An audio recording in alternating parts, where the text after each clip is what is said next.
Turn the lights off, get comfortable, and let these home alone horror stories send chills down your spine. Before we begin, let me know in the comments where you're watching from, and what time it is for you right now. Now, let's get into it. I was 17 when this happened, home alone for the first time overnight. My parents had gone out of town for my dad's work conference, and I convinced them I was old enough to stay behind. We lived in a quiet neighborhood, the kind where nothing ever really happened. You know, the kind that gives you a false sense of security. It was a Friday night, and after dinner I settled in for the evening. I turned on some old horror movies, made popcorn, and curled up on the couch like I had the whole world to myself. Around 11:30, I started to hear the occasional creak from upstairs, but I told myself it was the house settling. It was an old place, built in the 70s, so noises like that weren't unheard of. I muted the TV for a second to listen. Nothing, just silence. So I turned the volume back up and tried to relax again. The movie had just reached one of its quieter scenes when I heard it again, not just creaking this time. Footsteps, slow, deliberate, right above me in the hallway that ran across the second floor. I froze. I wasn't expecting anyone. I hadn't given anyone a spare key, and my parents weren't due back for 2 more days. Still, I told myself I was probably just on edge because of the movie. I mean, it's amazing what your brain can make up when you're already spooked. So I did what most people would do in a horror movie. I went upstairs. I grabbed the flashlight from the kitchen drawer, turned off the TV, and climbed the steps slowly, listening. Nothing now. No more footsteps, just the sound of my own breathing and the faint hum of the fridge below me. When I reached the top of the stairs, I turned on the hallway light. Every door was shut. My room, the bathroom, the guest room, my parents' room. I opened each one by one. Every room was empty. The windows were still locked. Nothing looked out of place. I checked the closets, even under the beds. Nothing. Eventually, I went back downstairs and tried to laugh it off. My heart was still racing, but I felt a little stupid. I made a cup of tea, left all the lights on this time, and decided to crash in the living room instead of my bedroom. I figured I'd pass out watching TV again. Sometime around 1 a.m., I woke up on the couch to the sound of my phone buzzing on the coffee table. It was a notification from our front door camera. Motion detected. I sat up and grabbed the phone. There on the screen was a person standing just off to the side of our front door. Not knocking, not ringing the bell, just standing there, not moving. No flashlight, no phone, nothing. The camera is motion activated, so it only recorded short clips. I watched the video 3 times, then went to the live feed. The person was gone. I went to the window next to the front door and peeked out from behind the curtain. No one there.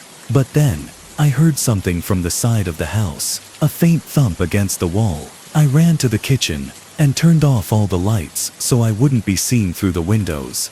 I crept back to the living room, phone in one hand, flashlight in the other, heart pounding in my ears. Another thump, closer now. I went to the back door, and this time I heard it clearly. A click, like someone trying the handle. I backed away slowly, barely breathing.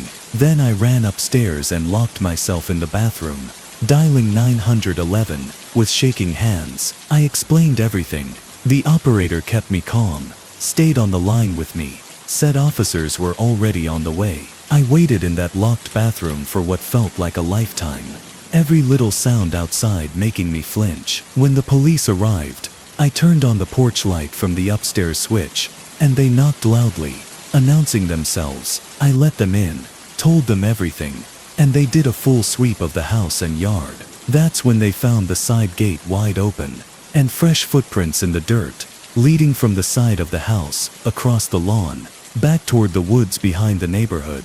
The officer said it looked like someone had walked around the entire house, checking the windows and doors. They didn't catch him. To this day I have no idea who it was, or how long they'd been watching the house. Maybe they thought no one was home. Maybe they knew I was alone. That's what haunts me the most. What might have happened if I hadn't woken up when I did? After that, My parents installed a full security system, cameras on every side, motion lights, and even new locks. I was 16 when my older sister flew out to visit our grandparents for a long weekend, and my parents took the opportunity to do a couple's getaway. They left Friday afternoon and would be back late Sunday night. That left me home alone with our dog, Max, who honestly was more of a floppy goofball than any real protection. Still, I didn't mind the solitude. I was a bit of an introvert back then. A weekend of video games, junk food, and nobody telling me to clean my room. That sounded like heaven. The first night was uneventful. I stayed up late playing games in the living room, snacked on frozen pizza, and fell asleep on the couch with Max curled up by my feet. I don't even remember hearing any strange noises. It wasn't until the second night that things got weird. I had just gotten out of the shower, around 10:30 p.m. when Max started barking. Loud, aggressive barking, the kind that didn't match his usual personality. Not the someone's walking by the house bark. This was his "there's something wrong" bark. At first I thought maybe an animal had gotten into the backyard. I wrapped a towel around myself and walked over to the sliding door. It was closed, but Max was standing there, his furred-up tail stiff, growling low. I turned on the porch light and looked out. Nothing. The yard was empty, completely still. I slid the door open just a crack and listened. That's when I heard it. A soft clicking noise, like a lighter or metal tapping against glass. I couldn't tell where it was coming from, but it was steady, rhythmic. I leaned out farther. Still nothing. I was starting to think I was just being paranoid when Max bolted from the door and ran toward the front of the house, barking like crazy again. He planted himself by the living room window and began growling at something outside. That's when I got the chills. I walked slowly over and peeked through the blinds. My heart skipped a beat. Across the street, at the edge of the neighbor's lawn, stood a man. He wasn't doing anything, just standing there staring toward my house. No flashlight, no phone, just watching. I stood frozen for a moment. Then, as calmly as I could, I locked the front door, even though I was pretty sure it already was. I double-checked the garage entrance and back door too. Max wouldn't stop growling, pacing between the front and back windows like he didn't know where to focus. I decided to call my dad, just to let him know something was off. He answered groggily, clearly half asleep in whatever hotel room they were in. "There's a guy standing outside across the street," I whispered. "He's just staring at the house." My dad paused, then said, "Turn off the lights. Don't go outside. Keep the doors locked and call the police if he doesn't leave." I nodded, even though he couldn't see me. I turned off every light in the house, crouched behind the couch, and waited. That's when I heard it. A creak. Inside the house, Max whipped around and ran down the hallway barking like mad. I followed him carefully, my heart pounding in my ears. I crept toward the kitchen, and that's when I saw it. The side door, the one that leads into the garage, was cracked open. I froze. I knew I had locked that earlier. I remembered turning the bolt myself. Max stood at the doorframe, growling, ears up. I grabbed the biggest kitchen knife I could find, trying to keep my hands from shaking. For a second, I told myself I was being dramatic. Maybe I hadn't shut the door all the way earlier. Maybe it popped open, but the pit in my stomach said otherwise. I took Max into the bathroom with me, locked the door, and finally called the police. I explained everything and the dispatcher told me to stay put, that an officer would be there in minutes. I sat on the floor with Max, who now seemed confused rather than agitated. That made me more nervous, like maybe the threat had moved or disappeared entirely. We stayed in that bathroom completely silent, for what felt like an hour. Eventually, I heard someone knock at the front door, loudly. "Police? Anyone home?" I opened the door just a crack and peeked out, knife still in hand. Sure enough, there was a uniformed officer standing under the porch light. He came inside and did a sweep of the entire house. He confirmed the side door was unlocked, not just ajar but completely unlatched. He found no one inside, no forced entry, no footprints in the garage or the backyard. Just one weird detail. The back gate was open, We kept it padlocked at all times. The officer made a report, took a statement and offered to stay parked outside for a while just in case. I didn't sleep that night. My parents cut their trip short and came home the next day. They replaced all the locks, added motion sensor lights, and got a security system installed that same week. Whoever that man was, he never came back, but I've never forgotten what it felt like, hearing someone in your house when you know you're supposed to be alone. And the worst part, there was no sign of forced entry, so either we forgot to lock up, or he had a key. It was supposed to be a quiet night.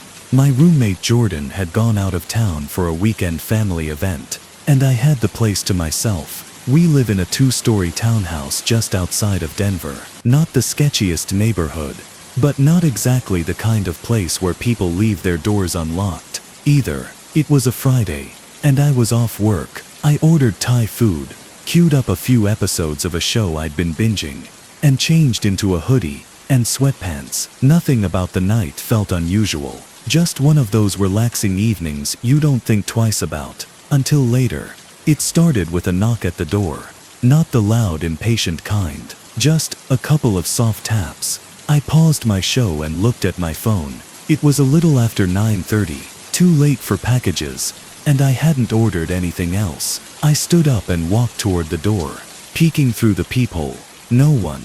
I stood there for a moment, confused, then opened the door slowly and looked around. Still nothing.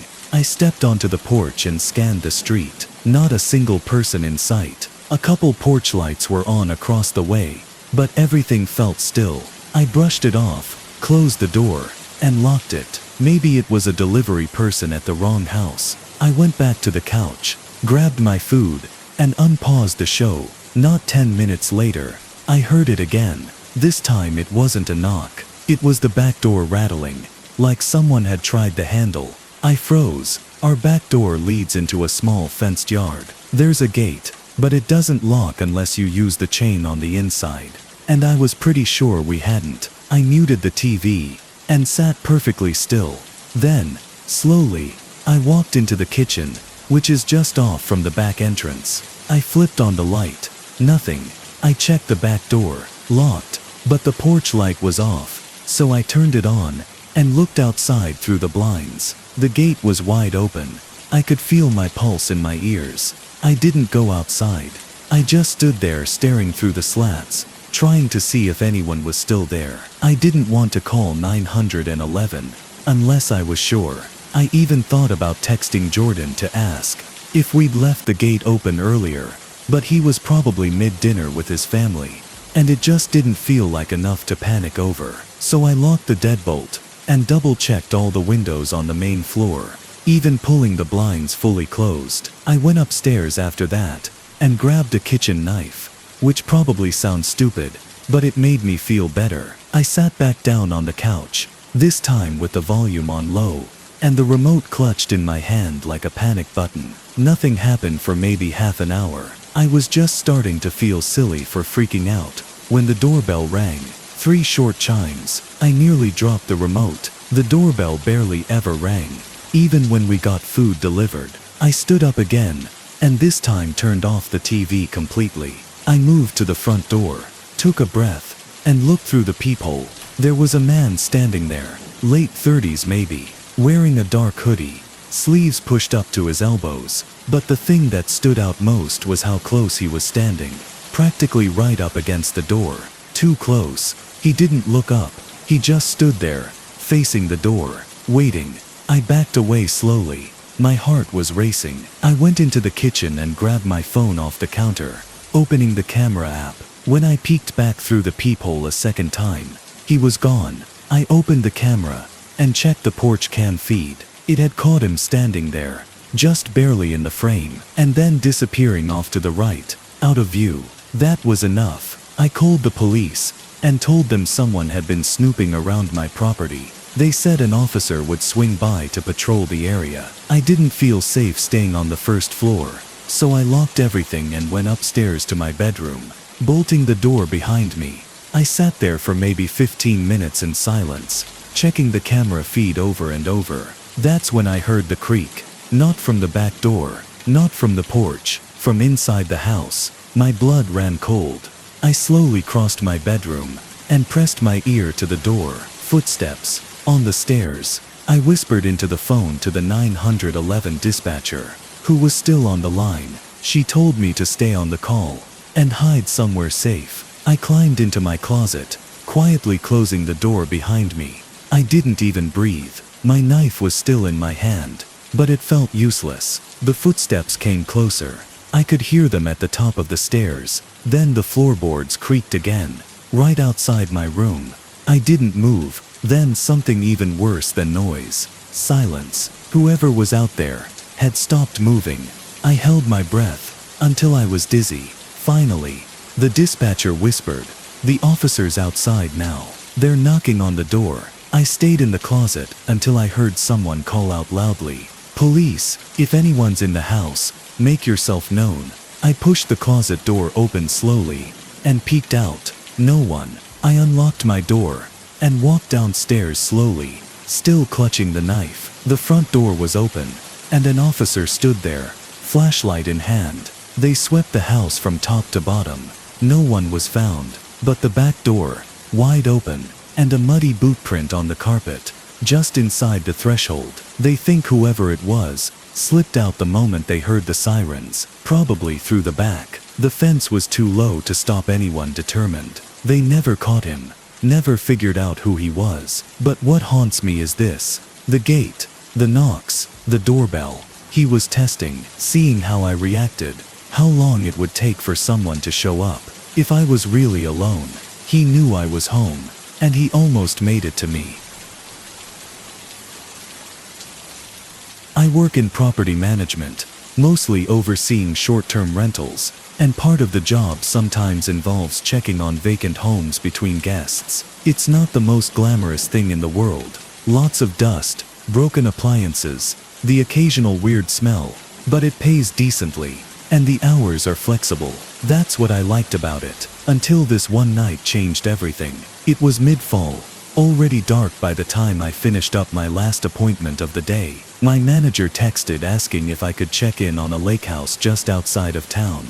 The owners had reported a security alert on the back door earlier that day, and we needed to make sure everything was still locked up. I hesitated. The property sat alone, deep in the woods, with no neighbors for miles, but I figured I'd just swing by, do a quick walkthrough, and be out in 15 minutes. So I agreed. I didn't even bother messaging anyone to let them know where I was going. Stupid in hindsight, I know. The drive took about 30 minutes. By the time I pulled up to the house, it was nearly pitch black outside.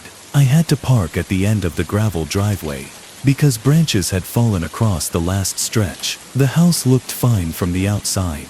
No broken windows, no lights on, just that kind of eerie, too quiet stillness you only get in the woods at night. I unlocked the front door and stepped inside. The place was cold. I flipped on a light and took a deep breath. Nothing seemed out of place. A few cobwebs in the corners, but otherwise clean. Still, I couldn't shake the feeling that something felt off. The kitchen light flickered when I turned it on. Typical. I walked the main floor, checked all the windows, made sure the alarm system was reset. Then I headed down the hall, toward the back door. That's where the owners said the motion alert had gone off. The back door was locked, deadbolt still engaged, but something on the floor caught my eye. A set of muddy footprints, just a few, smudged, heading from the door toward the hallway. That's when I realized something didn't add up. The alarm, the owners said it had triggered earlier, but if someone had broken in, how did the door still end up locked? I stood there for a second, thinking, and then I heard it, a soft, deliberate click from upstairs, like a door latch. I froze. I was supposed to be alone. No guests had been there for over a week. I turned off the kitchen light and moved quietly toward the stairs, every step on the wooden floor sounding too loud. I didn't even call out to ask who was there. Something told me not to. Instead, I reached into my pocket and quietly called 911, whispering to the dispatcher that I thought someone might be in the house. As I stood at the bottom of the staircase, I heard slow, heavy footsteps cross the floor above me. Then the sound stopped. right above my head. I backed into the laundry room and whispered my location again. The dispatcher told me to stay hidden, and that an officer was en route. I crouched there, phone pressed to my ear, barely breathing. Then the sound started again. Not footsteps this time. Breathing, slow, nasal exhaling from just outside the laundry room door. I held the phone tighter. My other hand found a metal flashlight on the dryer, and I gripped it like a weapon. The breathing got louder. Then the doorknob moved, slowly, deliberately. I almost screamed, but before the door could open, red and blue lights flashed across the window. The dispatcher said, "Officers are there now." The front door creaked open. The breathing stopped. The doorknob let go. I waited. Then I heard a shout, "Police, come out now." The door to the laundry room swung open, and a flashlight blinded me. I dropped the metal one in my hand and held my arms up. 2 officers pulled me out and made me sit on the porch while they cleared the house. They didn't find anyone, but upstairs in the master bedroom closet, they found something that made my blood run cold. A dirty sleeping bag, empty food wrappers, and a phone still plugged into a portable charger. Whoever it was had been living there, watching, waiting. I think about it all the time now. How long they'd been in the house. If they'd been watching from the moment I walked in. If I hadn't called the cops when I did. What would have happened? It still makes my skin crawl. I quit the job a week later. I used to live in a duplex with thin walls and a shady landlord, but the rent was cheap and it was 5 minutes from work, so I dealt with it. My neighbor on the other side was a guy named Ronnie. I didn't know much about him, except that he kept to himself and liked to work on his motorcycle at night. We said hi maybe twice. In the 6 months I lived there, he was quiet, never had anyone over, and didn't cause problems. That's probably why I ignored the little red flags, like how I'd sometimes hear faint hammering in the middle of the night, or how my motion light in the backyard would trigger when nobody was outside. I figured maybe it was a cat, or raccoons, or just a faulty sensor. But then came the night. I found the note. It was tucked into the edge of my front door, just hanging halfway out like it had been shoved there quickly. No envelope, no name, just a piece of lined paper folded in half. I unfolded it and immediately felt my stomach twist. "He watches you when you're alone. You need to leave." That was it. No explanation, no signature, just that. I looked around expecting to see someone watching me from a car or the sidewalk, but the street was quiet. I'll be honest, I thought it was a prank. My buddy Sam had just visited a few nights earlier, and he liked to mess with people. Maybe it was a joke. That's what I told myself. Still, I didn't sleep great that night. The next evening after work, I noticed something else. My bedroom window screen was bent, like someone had tried to pull it loose. I'd left it closed but unlocked. I always did that so I could open it for air later. This time I locked it. I locked every door and window. I even shoved a chair under the back door handle. Paranoid, maybe, but something didn't feel right. It got worse 2 nights later. It was after midnight. I was lying in bed watching YouTube, volume low, when I heard a knock. Not at the door, on the glass of my bedroom window. I froze. I waited, thinking maybe it was wind or some tree branch. But then came the sound again. 3 soft knocks. Deliberate. I jumped out of bed, heart pounding, and pulled the curtain back. Nobody there. Just the backyard. I grabbed a flashlight and crept through the house to the back door. My motion light wasn't on. I turned on the backyard light from inside, then opened the door a crack, flashlight in hand. The chair I had wedged against the door earlier was gone. I swear I had placed it there. I swear. But now it was just gone. I slammed the door shut and locked it. The next day I went to my landlord and asked about getting a camera installed. He brushed it off and said the neighborhood was safe, and that if I didn't like the place, I was free to break the lease. Typical. That night, I barely slept. I kept hearing creaks and soft taps, and when I woke up in the morning, there was a second note, folded neatly, placed inside my mailbox. He came in. You didn't even hear him. I wanted to call the police, but what could I say? That I got a creepy note from an anonymous person who may or may not have been inside my house. There were no signs of forced entry. Nothing was stolen. Just that note. That evening, I called Sam to ask if he'd been messing with me. He swore he hadn't, laughed nervously, and said it sounded messed up. Then he asked something that still sticks with me. Wait, you said your neighbor's name is Ronnie. What's he look like? I described him. Average height, heavy-set shaved head, always wearing the same work boots. Sam went quiet for a second. That's weird. I swear I saw him standing in your window when I dropped you off last weekend. That's impossible. I live alone. I know, man. I figured it was your buddy or something. But he was just standing there staring out, like he didn't care if I saw him or not. I hung up and didn't sleep at all that night. The next morning, I heard pounding at my neighbor's door. Cops. At least 3 of them. They were shouting Ronnie's name and demanding he open up. Within minutes, they kicked the door down. Turns out he wasn't home. But inside, they found something. A hole. A crude crawl space, cut into the wall between our units. Hidden behind a shelf in his closet. Just big enough to squeeze through. It connected directly to my living room wall. Behind the hole, they found a small chair, a blanket, empty food wrappers, and dozens of photos. Photos of me, sleeping, eating, walking around my house. He'd been inside. He'd watched me for weeks. The notes, the first was a warning. The second, just a taunt. He was never arrested. They couldn't find him. He vanished. And I never went back. I don't sleep without checking every window now. And I still wonder if the notes really were from him. I work nights at a small printing warehouse just outside of town. It's one of those jobs that pays just enough to keep you stuck. Decent pay, no benefits, and hours that make a social life basically impossible. Most nights, I'm the only one on shift. I don't mind it. It's quiet. And once you get used to the rhythm, the hours blur together. But last Thursday night, something happened that's still messing with my head.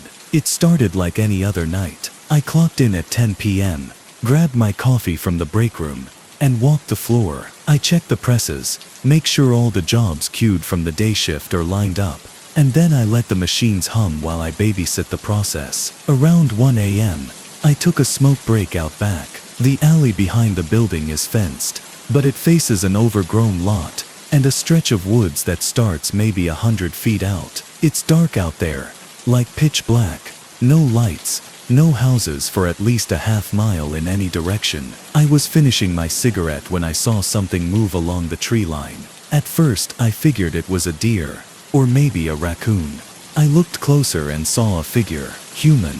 They were just standing there, staring. I squinted and called out, "Hey, you okay out there?" No answer, no movement, just still. After a few seconds they turned and disappeared into the woods. I stayed out for another minute, listening but didn't hear anything. It was weird, sure, but I didn't think too much of it. Maybe it was some hiker or lost camper.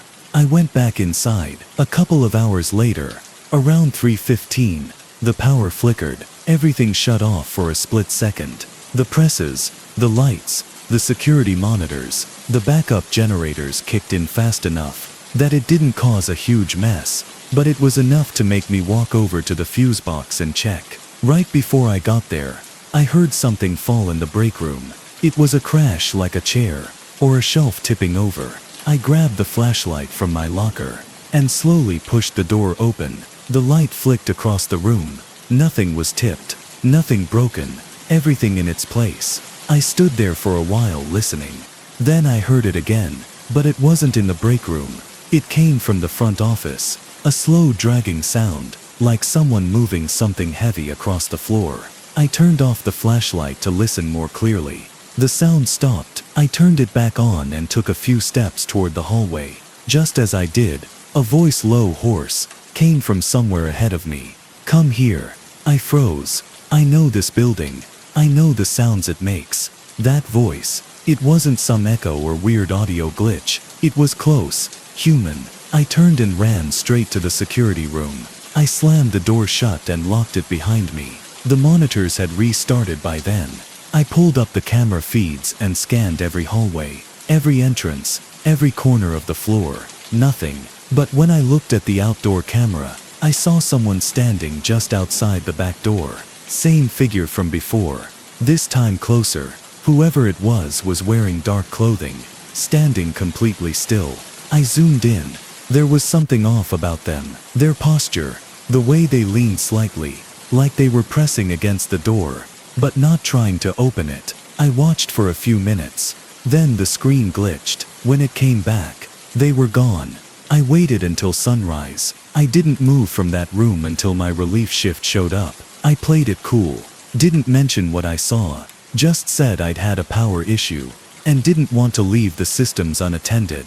That evening I went straight to my manager and asked about the outdoor cameras. Told him someone might have been lurking around the property.